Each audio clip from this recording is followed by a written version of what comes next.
Welcome new grad students to this explainer. Okay, if you're just starting your journey into reading academic research papers, well, you're in for a massive treat today. Let's dive right into this. We're looking at a true cornerstone of modern artificial intelligence. I'm talking about the seminal 2012 paper, ImageNet Classification with Deep Convolutional Neural Networks by Alex Krizhevsky, Ilya Sutskever, and Geoffrey Hinton. You probably know this model by its famous nickname in the AI community, AlexNet. This single document revolutionized computer vision, and honestly, it essentially kicked off the entire deep learning boom that we're living in today. And actually, I want to hook you right away with this number, 60 million. That is the totally unprecedented number of parameters, or, adjustable weights, that this team actually managed to train. To put that into perspective, before this paper came out, the idea of training a neural network with 60 million parameters just to understand high-resolution images, people thought that was practically impossible because of hardware and mathematical limitations. So right out of the gate, this paper was a breakthrough of sheer massive scale. Which brings us to Section 1, the vision problem and the capacity bottleneck. So to truly appreciate the genius of what these researchers did, we really have to understand the massive bottleneck that existed right before 2012. Think about it. How do we actually teach a computer to recognize everyday objects in messy, complex, real-world settings? Look at the old way of doing things. The old era of computer vision relied heavily on quote-unquote small data and manually engineered features. It was kind of like asking a computer to look at the whole world through a tiny straw. It was trying to process every single pixel simultaneously to guess what the picture was. Honestly, it was overwhelming and incredibly inefficient. Plus, the mathematical neurons they used back then would easily just max out and stop learning altogether. So, AlexNet introduced a totally new paradigm. The AlexNet way was to feed the model millions of high-resolution images from the ImageNet dataset, use new math to keep the neurons firing, and just let a deep convolutional neural network figure out the features entirely on its own. A real game changer. Let's move to Section 2, a visual detective agency, where we'll use a simple analogy. Look, reading a dense paper full of complex equations can definitely be a bit intimidating at first. So let's break down their core architecture using a simple, relatable analogy instead of diving straight into dense jargon. Think of a convolutional neural network not as some crazy math equation, but as a massive visual detective agency. Instead of hiring one person to look at the whole image, imagine you're hiring rows and rows of detectives. Step 1, the frontline detectives. They scan local patches of the image with their magnifying glasses, and they're just looking for really simple clues. Straight edges, diagonal lines, little color blobs. Step 2, they pass their notes back to middle management, who then combine those edges into more complex shapes, like circles or squares. And finally, Step 3, the chief inspector. This represents the fully connected layers at the very end. The chief inspector looks at all the high-level evidence and votes on the final category, confidently declaring something like, "It's a motor scooter."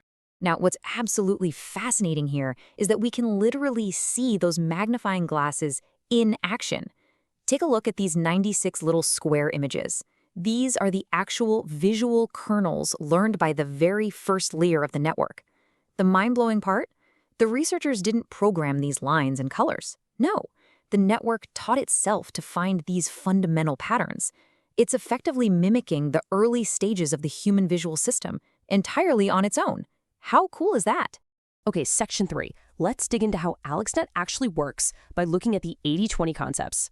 So we're going to shift our focus to the intimidating math of the paper, but don't worry, we're going to break it down into the intuitive 80-20 concepts that make the whole system tick. First up is the ReLU, or Rectified Linear Unit. Think of this as an espresso shot for neurons. Older models use these curved math functions that cause neurons to basically max out and stop passing strong learning signals, which, as we discussed, was a massive bottleneck. ReLU is dead simple. If a mathematical signal is negative, it just makes it 0. If it's positive, it lets it pass through exactly as it is. It prevents the neurons from saturating, keeping them awake and learning.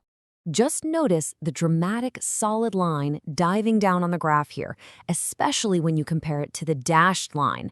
That solid line, that is the network training with ReLUs.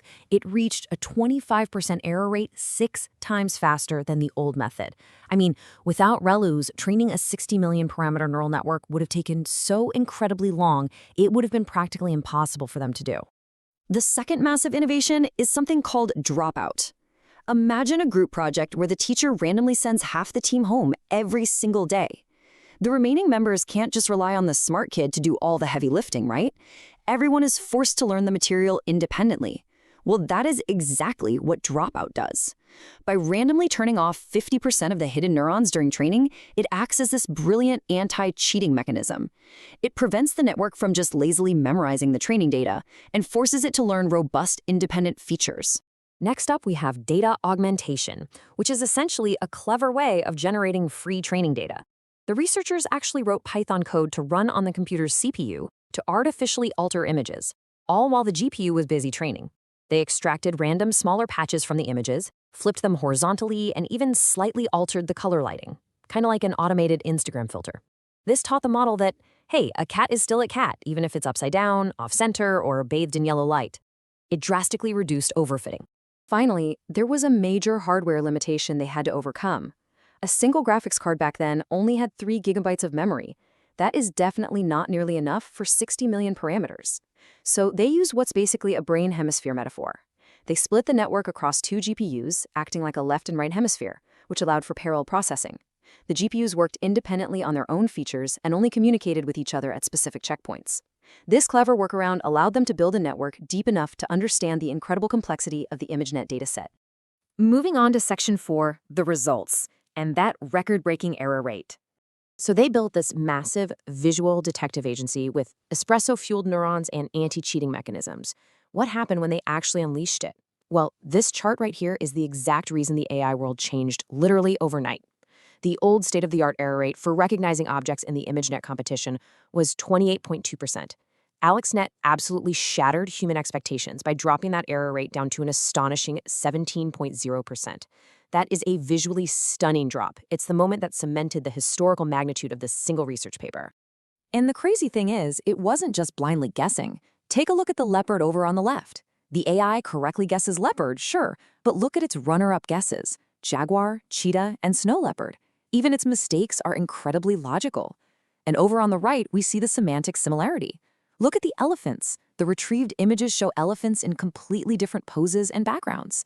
This proves the AI isn't just memorizing specific pixels, it's actually seeing and understanding semantic categories.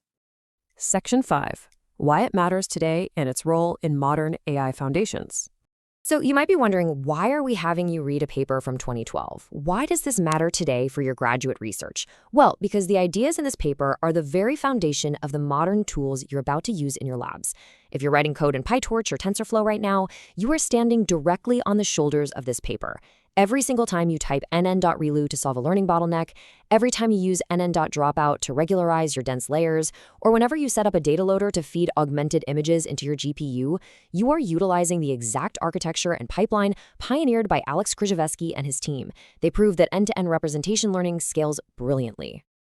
I want to leave you with this final provocative thought as you begin your academic careers. AlexNet didn't invent some incredibly convoluted, magical math.